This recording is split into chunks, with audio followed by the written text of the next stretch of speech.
From the I don't know what to say. I'm just speechless. to the I can't believe it.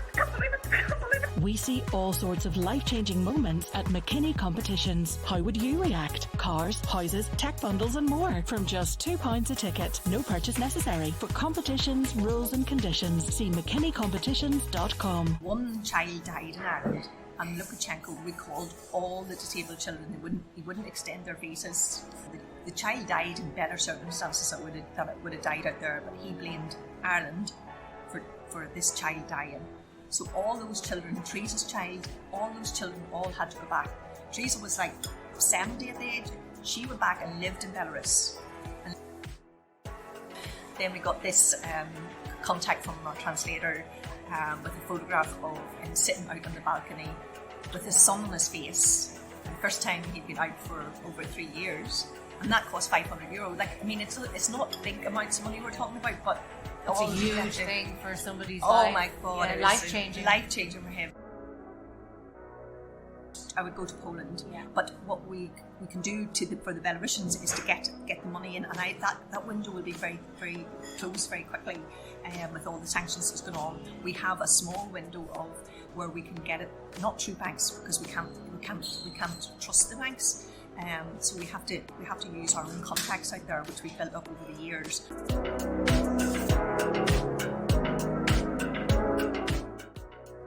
Jacinta Curran has been a core member of Chernobyl Aid Newry for over 20 years. The charity was formed to support orphanages and institutions in Belarus, the country that was most affected by the Chernobyl nuclear disaster in 1986. Belarus is the poorest country in Eastern Europe and is ruled by dictator Alexander Lukashenko. This is your host Elaine Ingram, and for this week's podcast, Jacinta explains how Belarus, even though the government is supporting Putin in his war on Ukraine, the poorest of the poor people within the institutions still need our help. Chernobyl Aid will have a bucket collection in the Quays on Saturday the 12th of March. They're desperately looking for continued support, and specifically Jacinta is appealing for a van if anybody has one, as they intend to go over to the Polish border to help out and supply goods. Hi Jacinta, it's nice to meet you. Hi Gillian. So your charity is called Chernobyl Aid Newry. Yeah, and how long have you been running for? Well, the charity has been running since 1997, and I joined it in 2001. And we would have gone out twice a year to help institutions and community in Belarus, which was the country worst affected by the Chernobyl disaster. Yeah, what prompted you to get involved in it in the first place, or to set up the? Well, it was Mr. Colleen McGuigan who came into. I'm a pharmacist, and who came into my pharmacy one day and started asking me about stuff for going out to Belarus, and I started chatting to him, and he's a founder member since 1997 and is still one of the main members. So he got me interested in it, and I thought I would do it later on in life, but then he came back and said to me, will you set up the medical side of it, because they were going out doing building works and renovation works and things, but they had no medical end to it or social work end to it, which is a big part of my job now. Yeah. And it's obviously to help children. And was there anything that you came across that prompted you that this was the charity that you wanted to? Very, very much so, because when we went out, a lot of focus is maybe on the children and the orphanages, which are heartbreaking, and that's where we started off. But we soon realised that when children in Belarus, as a dictatorship, they are state owned, but when they become 18, they don't get out. And so they are just put into another institution. Nothing's segregated; they're all mixed abilities, and so. And Belarus was the worst affected from the Chernobyl disaster. Chernobyl itself is in Ukraine, and so this is why, at the minute. This is why we're having this conversation right now as well. Yeah. Is because at the moment, obviously with the situation in Ukraine. And Belarus is coming down on the side of Russia, and obviously it's getting a bad press. Mm-hmm. For that reason, but that doesn't affect the the charities and the people that you're trying to help are still in the same situation. Yeah, that's what, and actually in a worse situation now.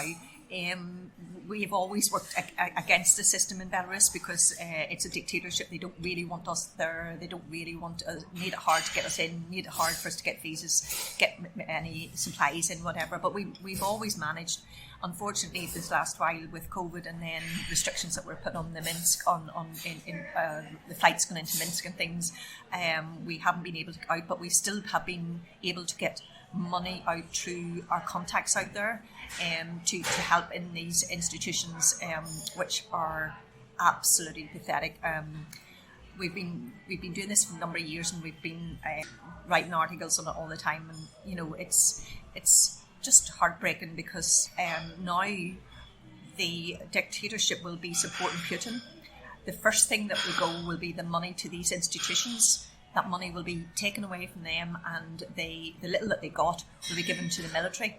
Lukashenko is, you know, as bad a dictator as Putin is.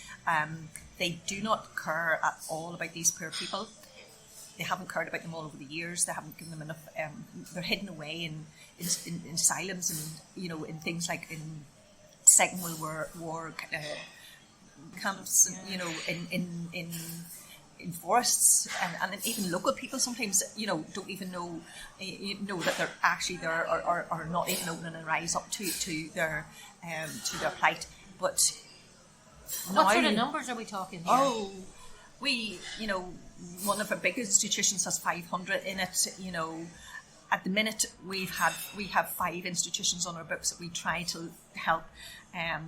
So our, you know, we have one orphanage, and it would have at least 500 different kids in it, from different ages right up through to 18. And then even when they're 18, they keep the best ones back so that they can do the work for the rest of the orphanage. And then at 25, those ones might go on to the other institutions to be the main workers in the other institutions, but they're never allowed out. And I'm sure some. It sounds like something out of the dark ages. It is really, you know. Whilst, you know, in 2013 we started to get we built a halfway house in honour of one of our members, Aidan, who had died tragically with a brain tumour, and we tried to build a halfway house in his name, and Aidan McAleen unfortunately died in 2013. But in 2016 we got this house opened up, and it's been the first time that people have actually been allowed out of an institution. So we have. Did you have to? How did you get permission to get? Well, it took us a long time. We tried from 2007. We were originally trying from 2007 when we had plenty of money in our charity, when things were booming, and you know, the economy and everybody, building supplies and all were sponsoring us. The authorities wouldn't let us do it then. But suddenly in 2013 we were out in Belarus, and I was away 200 miles away from this area where we wanted to build the halfway house. I got a call to come with my translator to see, you know, to discuss it at that point. And so things had moved on that much that we were allowed to build this house, and it just happened to be that was the trip that we'd gone out on, that we'd realised that Aidan was not going to live. It all seemed to be, you know, it all happened coincidentally or whatever. I don't think it was coincidentally. I think maybe there was another power working for us. And the house is out there, and there's like 8 men who would never have a house of their own without this. And we go back every year. These are men that had come through the institutions. I've been in orphanages since one of them was left outside the orphanage as a newborn baby. So you can imagine how delighted they are to have, and they keep it like spick and span. They're so proud of this house, that, you know, and that's only one of the things we've done many other things. We made we renovated an army barracks to put the first daycare centre in this village in Chernobyl, so that mothers who have less able children can have somewhere to have respite, leave their children there, you know, during the day. That was a very worthwhile project. We did that in conjunction with a girl who was living out there, and she was originally from Cork but was living out there. So that was an enormous success as well, because they don't. The community out there is so badly off. It all stems obviously from Chernobyl disaster. Yeah, and I mean, we're going back like a long time, so maybe people won't even remember it's that far back. But what year was it anyway? 1986. 1986. Is the fallout still ongoing with children that are born with disabilities, and it's a mixture. Leukemia and leukemia is high rate. Down syndrome is high rate. The radiation has definitely affected the chromosome, the extra chromosome that causes Down syndrome. It's not only the actual radiation, actual damage that has done to their health or their it's their welfare of the families. It's the unemployment. It's the whole thing of poverty and alcoholism. Which all of that sort of stuff all follows. It's like a knock-on effect. It's all coming from that. And poor women, you can understand why a lot of women have to put their disabled children into orphanages, because there's no help in the community. And that's a lot of our work is taken up now in community, trying to help families, keep their children, with daycare centre, with help funding from us, even to buy nappies, to buy groceries. All of that type of thing is in our remit and what we do. Unfortunately, throughout COVID, we haven't been able to help the community because we can't get money out directly to them. We can get money out to the bigger institutions, but the fear is now that will soon close. The window for that will soon close with all the sanctions that's been on. The sanctions, that's what I was going to ask you, because the sanctions are obviously meant for a very different reason. But will they affect charities like you then as well? Oh, well, take for example, we had I organised a street collection in Newry twice a year, and you to get a Saturday, you organise it a year ahead of yourself. Our date was last Saturday, and with all the bad publicity that Belarus was going, I was like wondering, what way will people react to this? Do they think you're collecting for Belarus? Putin? Yeah, for Putin. Yeah, exactly. And we nearly called it off. And as I say, things happen with our charity that people could say they're coincidental, but to me, there's always some other force helping us. Because on Thursday evening, I have been really ill with COVID last week and couldn't do much. But I was watching the news, and it was all the time it was horrible, and I was wondering about my people, and then I got out of the blue. I got contact from my translator, who has been contacting me Thursday, Friday, Saturday, and Sunday to tell me which institutions, what they need. They have contacted her because they know that they're linked to me. And they're crying out for money for greenhouses and seeds and plants, because a lot of them do grow their own potatoes and their own carrots and all, and they're self-sufficient in that way. But now with this cutback in their allowances from the government, the people are going to starve. Now the government will not worry about that. In fact, that is lowest thing on their list. And would appreciate if them people weren't there, that that would give them a bad name in the West. And that's why we're not allowed to particularly take pictures or anything when we're there. We do, but you have to do it in the kind Sounds like Korea or some North Korea. Yeah, it's terrible. You're so you might go in and be able to get a photograph when no nurse or no doctors around them, because they're afraid of their jobs. Because if that gets out into the media, they will be punished very, very, very severely, jailed even. So it's a barbaric state. What way are women treated there? Women are very much second-class citizens.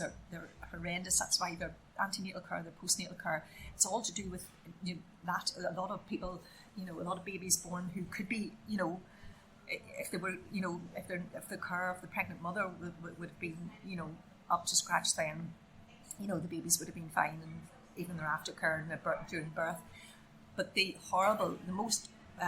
first time I went out, I took a lot of, there were free beach balls that were in one of the newspapers. We bought the newspaper, we got beach balls, and my husband was a newsagent, and he'd given me a whole lot of these, beach balls, and because the receipts from transport, they were flat, And I thought, well, what will I do this? And we just went into the they're sitting in rooms that would have no space in them, just benches, nothing, no stimulation, no nothing, just sitting there rocking on benches and nothing else, and some of them could, be that badly off that they urinate on the floor, whatever, but there could be other mixed abilities there.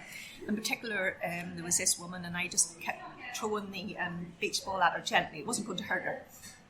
And for the first couple of days she didn't react, and then suddenly she unfolded out of her fetal position and would interact and push the beach ball back out. And I just wanted to know what her story was. Did she speak to you? She could speak to her translator. Yeah. And what her story was that she was admitted to the asylum with schizophrenia. The thing is, men in Belarus can go to the doctor, pay a doctor, and tell them to admit their wife. Now, to my mind, this poor woman had been suffering from postnatal depression. Yeah. She had 3 children. Her last child was born, and then after that, the husband had her because he didn't want her anymore. So either they can divorce inside a week and remarry after that. And women have no rights. Unfortunately, it's them that they're looking after the children. They have to do It's them that's totally responsible when husbands will leave them if they have a disabled child. They're left coping with that, and I can see why some mothers can't cope and would have to put them into orphanages and whatever. No, it's just horrendous. And is there any way out for them? Is there any? Well, as we've been working, you can see that progress. In 2007 we couldn't build a halfway house. In 2013 we started it. We finished it off in 10 trips. It took us to 2016, but we were only going out twice a year to do this, and it was. How many are in your organisation? Well, we used to have a big organisation prior to 2010, and we used to take lorries out and things like that, full of equipment and all that. Then the downturn in the economy happened, and big building supplies and things weren't actually sponsoring anymore. So it was going to cost us more money to get the stuff out there by buying it here. So we downsized the group as well into a core group. Which of about how many of you? There are 4 in the core group. Yeah. Then what we do is if when we needed plasters or we needed joiners or whatever we needed, we take them out as opposed to taking everybody out. Yeah. And as well as we use a lot of the workforce out there. I was going to ask you that. Can you use the workforce out there and give them employment? Give them employment, give them something to do, give them money, and they're so proud of themselves. The thing is, a lot of them are very smart and haven't had the training, but they're so good with their hands, but they've no equipment or no tools to do things and with. The education system over there, I suppose, is probably very poor if you haven't got money to be into the proper system. Another instance, we on one of our the days were one of our trips. It was the last day, and a girl that lived out there took us to see this family, and they were living in a hen house. The mother and the father the father particularly was an alcoholic. The mother was a recovering alcoholic, and the 4 children were in a hen house, and the oldest was a special needs child. And what ages are we talking here? Are you at them, the youngest was 2 and the oldest was 10.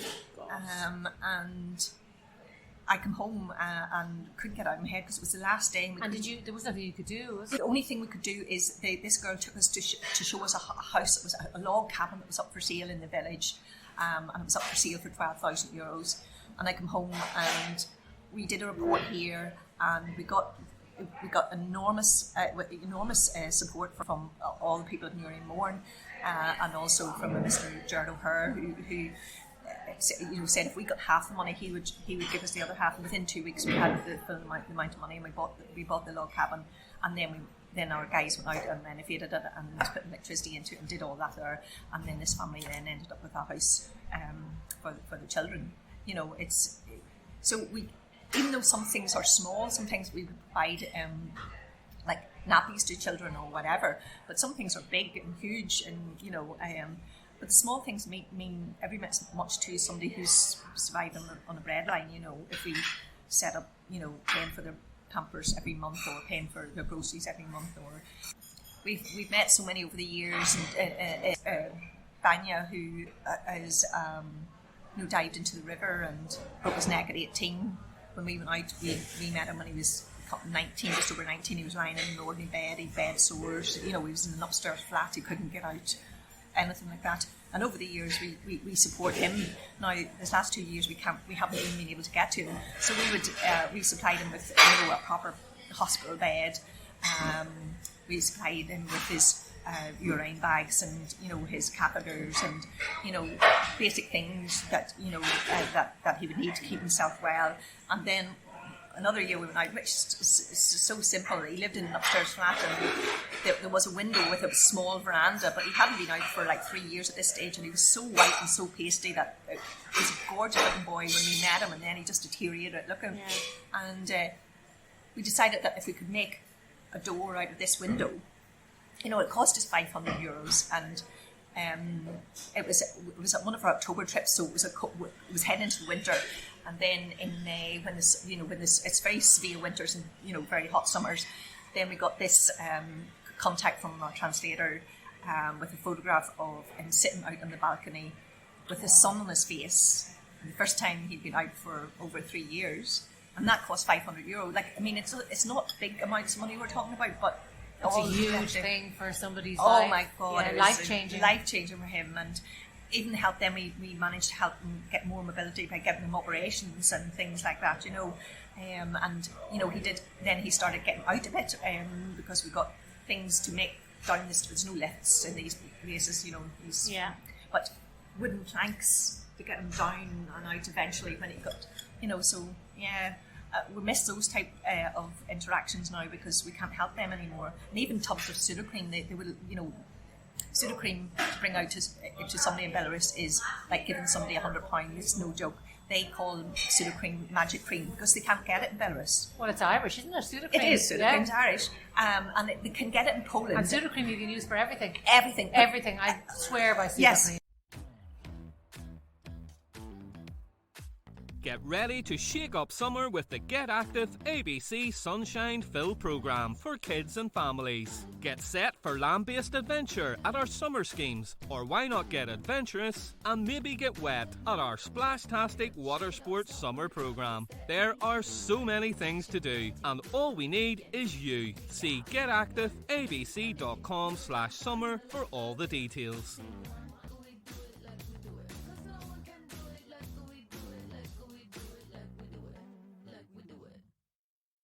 And you were talking about the climate over there. They have very hot summers and very severe winters. Yeah.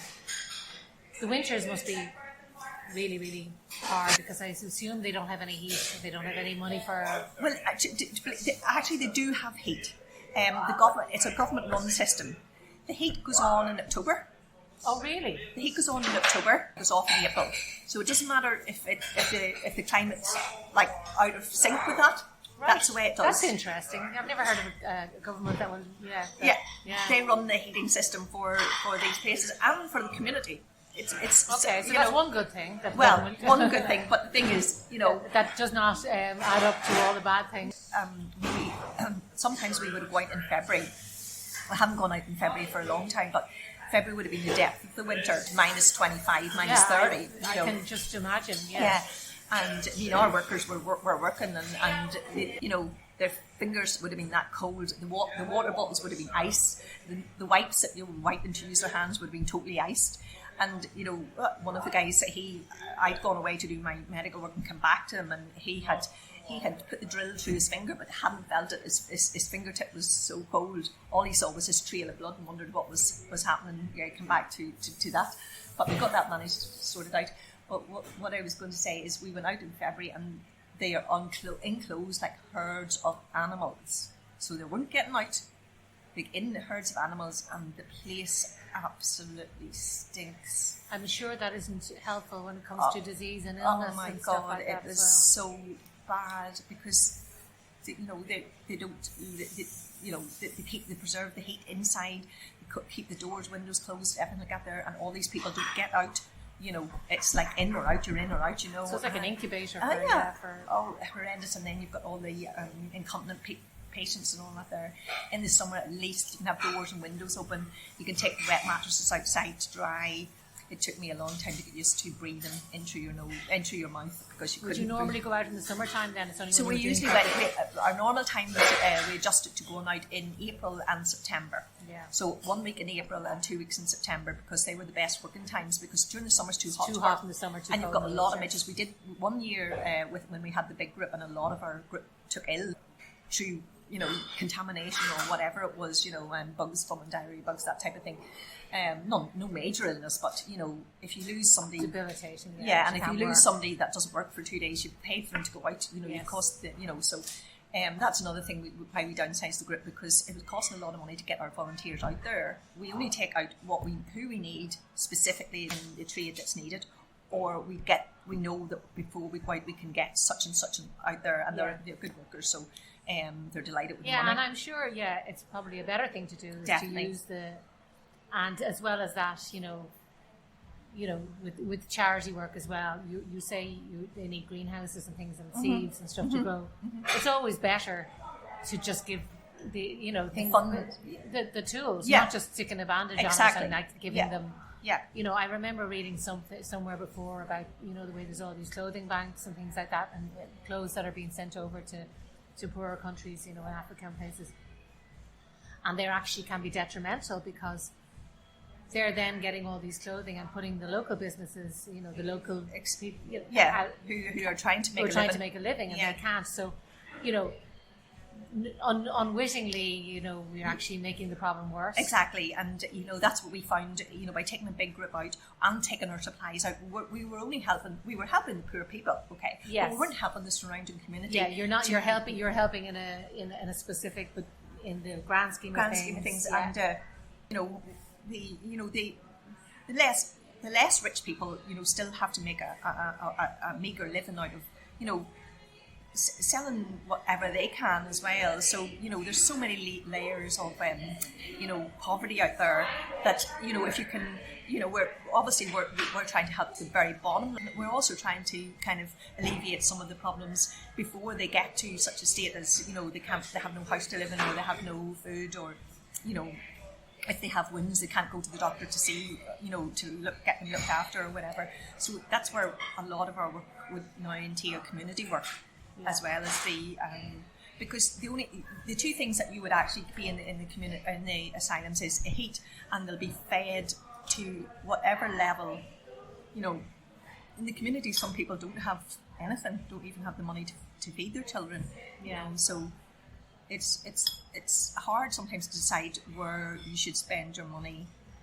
That's the thing. I mean, you must come across so much poverty and so much horrible, awful stuff, that having to pick and choose, like you were talking about that guy that you helped, which is absolutely amazing, but then there's some other guy that's down the street who's in maybe the same. How do you choose? It's usually we don't say no to anybody. Yeah. So if we're approached, we will, I have followed these people since we went out, from 2005, 2006,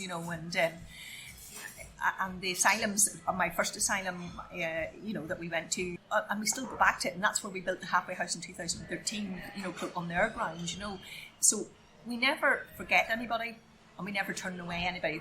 The amount of help we can give is obviously dependent on how much money we have, but we never say no to anybody.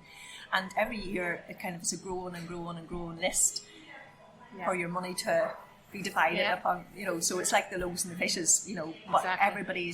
anybody who would approach us, we would never turn anybody down.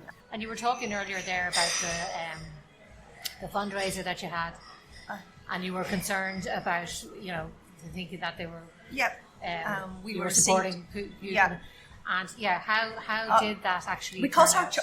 our charity is called Chernobyl Aid Newry. Chernobyl is in part of the Ukraine. I think that's probably helped us as well. But the thing is, people were so generous.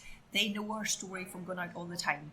Newry Mourn. So you don't think there was any confusion? Not any. I was worried, and we had maybe 2 remarks in the whole day. That was, and we got. Just not something. People being smart. But I mean, it was only a couple of bad remarks, whereas everybody else was going, fair play to you. It's like, and we had very little volunteers out because unfortunately, people weren't available, etc. And I myself was down with COVID.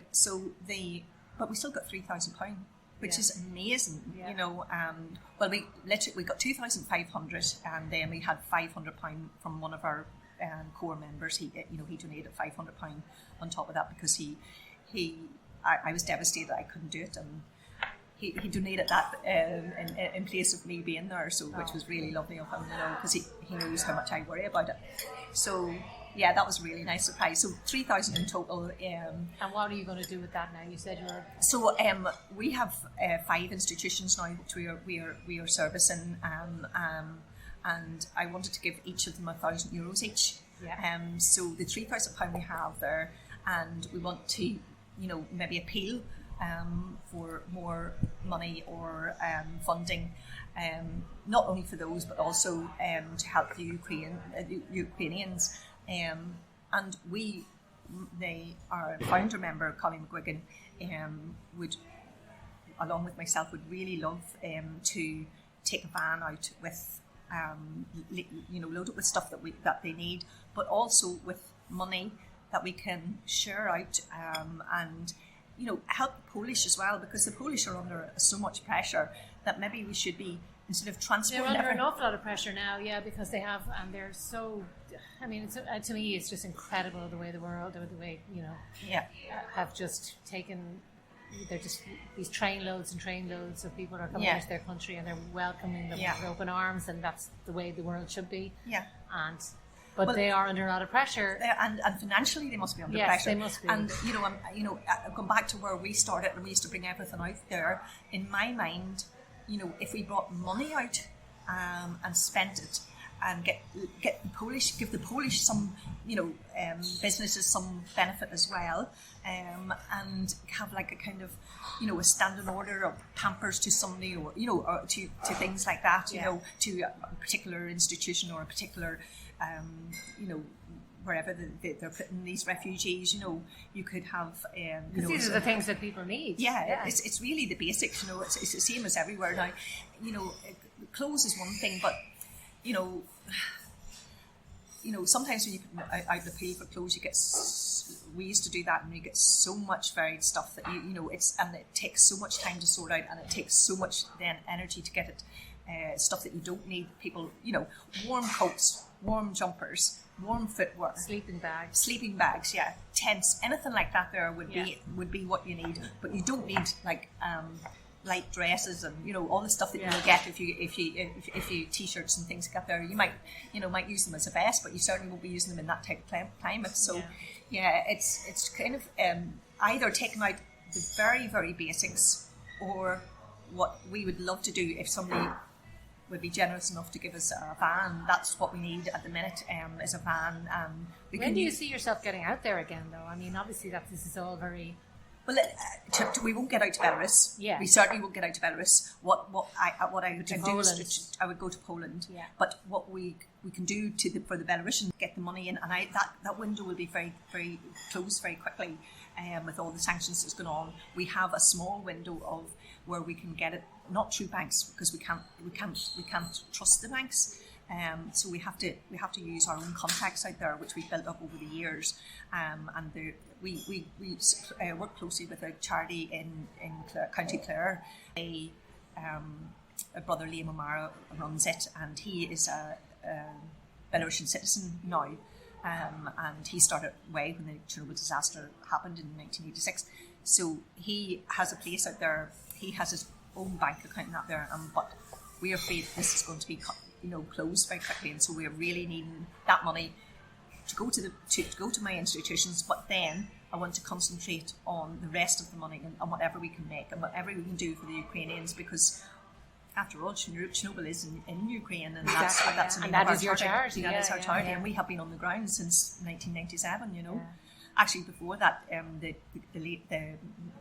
Colleen McGuigan, who's still a member, they started in 1992 taking children from Chernobyl over here, and they did that for 5 years, but then found it too hard to send the children back after giving them 2 weeks of, oh, look what you could have.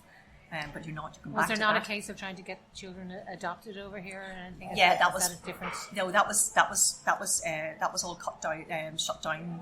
Would have been in the early 2000s. When I was going out there, there was a lot of less able children adopted by beautiful people in Ireland, all over Ireland. Yeah, I do. I remember all that. Met them so much, and there was a lady called Teresa, and she had this, really very less able boy, and they were all over in Ireland. A lot of them down round Clare, and Cork, and different places like that, and Limerick, and they were over in Ireland. One child died in Ireland, and Lukashenko recalled all the disabled children. He wouldn't extend their visas. The child died in better circumstances than it would have died out there, but he blamed Ireland for this child dying. So all those children, Teresa's child, all those children all had to go back. Teresa was like 70 at the age. She went back and lived in Belarus and lived with that child. And we would have visited her and brought her stuff, and because it was close to the area we were working in. And I didn't know that he did that. Yeah, and the child died, and Teresa came home, and in County in Inishdiamond, there was a service for a memorial service, and it was so lovely. Teresa is still living, unfortunately. She's got dementia, but she lived there with no language. She didn't know. And she lived there for 10 years in a flat to look after her child, because she couldn't have the child here. She went out with the child. But there was so many other people that used to meet us. We used to go out to Shannon, and people would have met us at the Shannon airport to give us stuff for their child that was recalled. They would go out as well, but in between times, if we were going out to bring them news or go and visit the child, and sometimes we had to bring horrific news that the child was very ill or died or whatever, and it was always so emotional at the airports, because they call them the Irish mummies. They're Irish family, and that was so emotional. Those children have all kind of passed away now. It's, this was the early 2000s, because then their lifespan, and like there's like they would have been just put into holes and no memorial, no marking on the grave or anything, and these Irish families would have paid, sometimes we had to oversee, a memorial put up, or, a child being buried, that we paid for it, from the Irish families. Or it's horrendous, the whole situation. Unfortunately now with this Putin and the liaison with Belarus is even going to be worse off. It isn't the Belarusian people that want the fight. It isn't the Russian people that want to fight. It's the government. Yeah, it's the government. Mm-hmm. I mean, what sort of a world do we live in? It's just Ukrainians are so brave, and I feel so sorry for them. I just don't know how, other than supplying stuff to them and whatever, they're just in for a really, really hard time. Yeah. It's just what I can see. We feel so helpless here. That we really are stuck in a position where they're so brave. Yeah. Even the president. I mean, he was. He's. He speaks so well. He stood up. He was. He did voiceovers, and he was an actor. Paddington Bear, I believe. Yeah. Voiceover. I heard that the other day. The radio went on out there, and he was like. But it just goes to show, though, that the way the world has reacted. Yeah. And he is a hero, because he stood by his people. He could have got out. The only hope is that the Russian people protest enough, that they will stand up. And I know at the moment there are plenty of protests, and some Russian people are standing up, and they're getting shut down very quickly. Oh, but if enough of them stand up, but the thing is, that's what happens in Belarus as well. I mean, last year there was the elections in Belarus, and they were totally rigged. I mean, this guy Lukashenko, when we started going out, he had like a 7-year-old son, must be probably near 20, but his son was in line to be the next president. And I really, really thought last year they were getting somewhere, and there was a lady who definitely won the polls, but disappeared. Yeah. Disappeared. She's anywhere to be seen, to be a threat, and literally disappeared. Yeah. Not just disappeared off the political radar, No. vanished. Literally, you vanish. Yeah, if you go against the state, You know, if you go against the state, it's such a horrific regime. And that's how some. Do you ever fear for yourselves when you go over we've there? Had many to scrape out there. Horrible. I remember one time we were in one of the institutions that we were still looking after, and we were trying to get new windows put in. And we got a supplier, not about 4 or 5 miles down the road, and he drove it. This camp was unreal. Like, you know, it was all, you know, locked gates and all that. It's like a prison. And he got in, and it's in a forest, so you kind of see it from the road way off. But he only lived about 5 miles away, and we got him to do it because he was local. And he was scared to get out of the van. And then Collie said, "Well, you get out of the van, or we're not giving you the money to pay for this, because you know you need to see what's coming on here." And this was through our translator. And he got out, and he never realised that place was there. And he was scared witless. You know, and I do remember the first time we went to that institution, we were so tired. It was the end of one of our other projects, and we were going to see what project. You would always have to be ahead of yourself what project you were going to the next time. It was the last day, and we'd been out there for two weeks, and it was very long, very tiring. You know, you're working 7 days a week, and you're working really hard. So 2 weeks after, you know, we went out to this place, and we were tired, hungry. And you know, we went drove in, and the people kept coming around us like and started shaking the van. And I know personally, I started to laugh, but it was a hysterical nervous laugh. Laugh. You know, it wasn't funny at all. And these people hadn't seen people driving in a van before, you see, so they were all coming around to see what was happening. With the sheer volume of them, our van was rocking, you know. And then we did work in that we worked in that asylum for 3 years, which would have been 6 trips. But we also we still give them money for when we go out. Every time we go out, we go and buy their disinfectant for them and their pamper, well, they call it pampers, but their incontinence pads, and anything else that they might need. You know, something else. You know, so usually every time you go out, you would spend around €1,000 in each of the institutions, and then whatever else you need. You spend on whatever else you have, you spend on the community. Yeah. Unfortunately, we can't get to the community, and that's I just hate all the poor people that we'd have on us to come in with their pseudo-cream and our dressings, and even just a chat.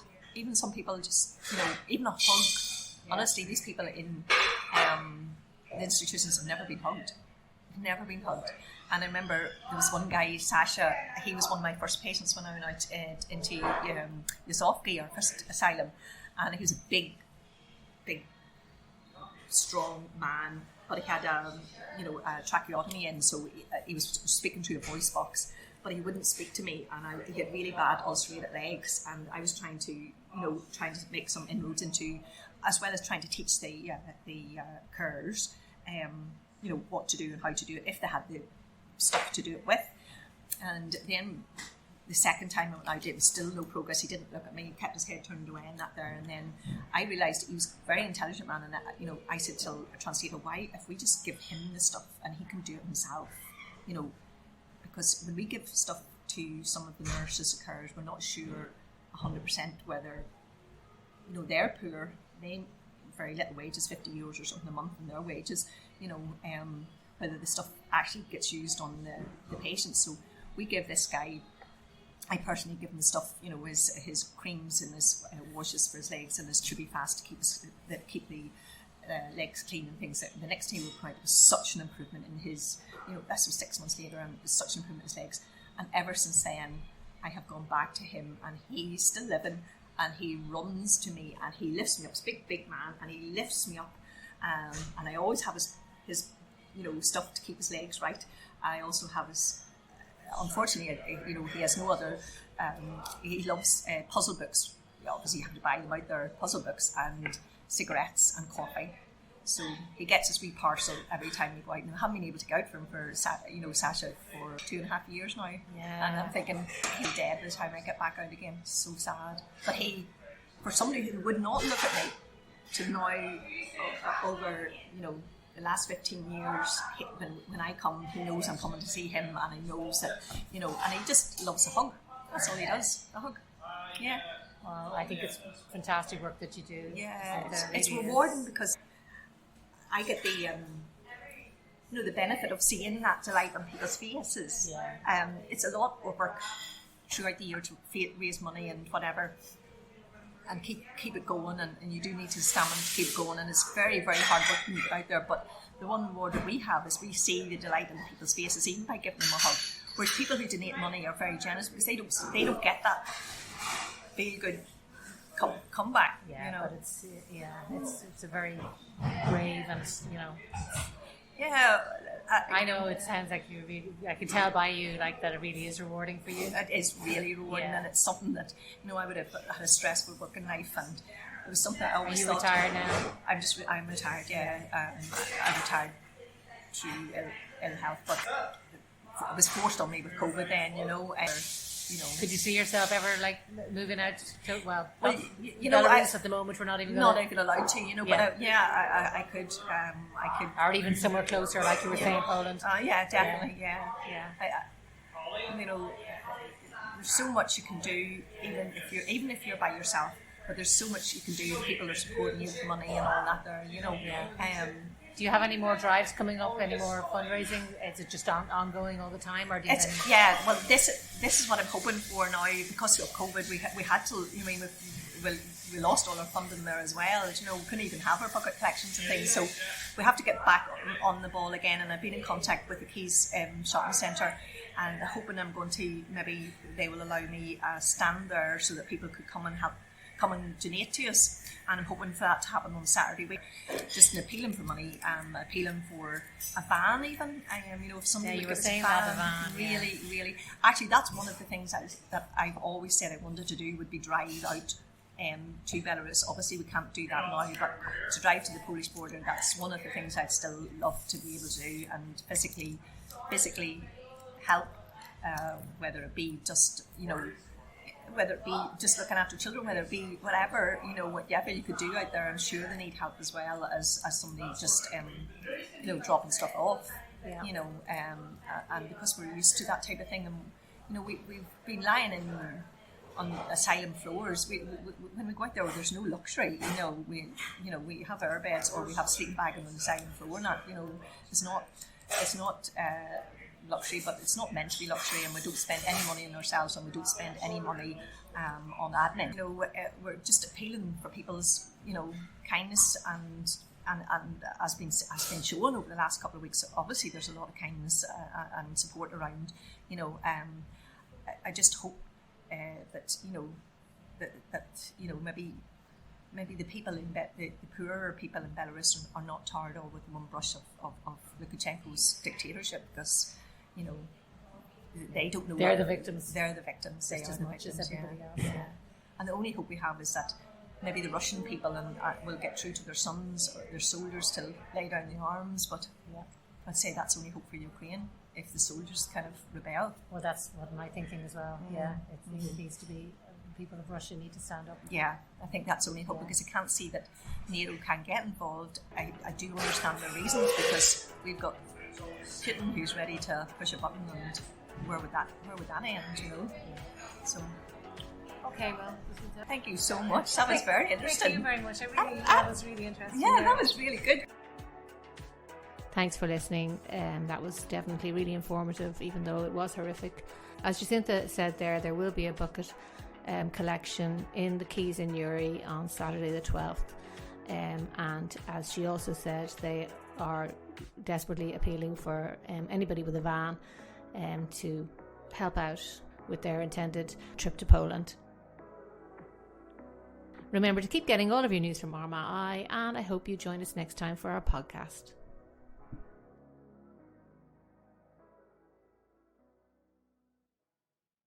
From the I don't know what to say. I'm just speechless. to the, I can't believe it.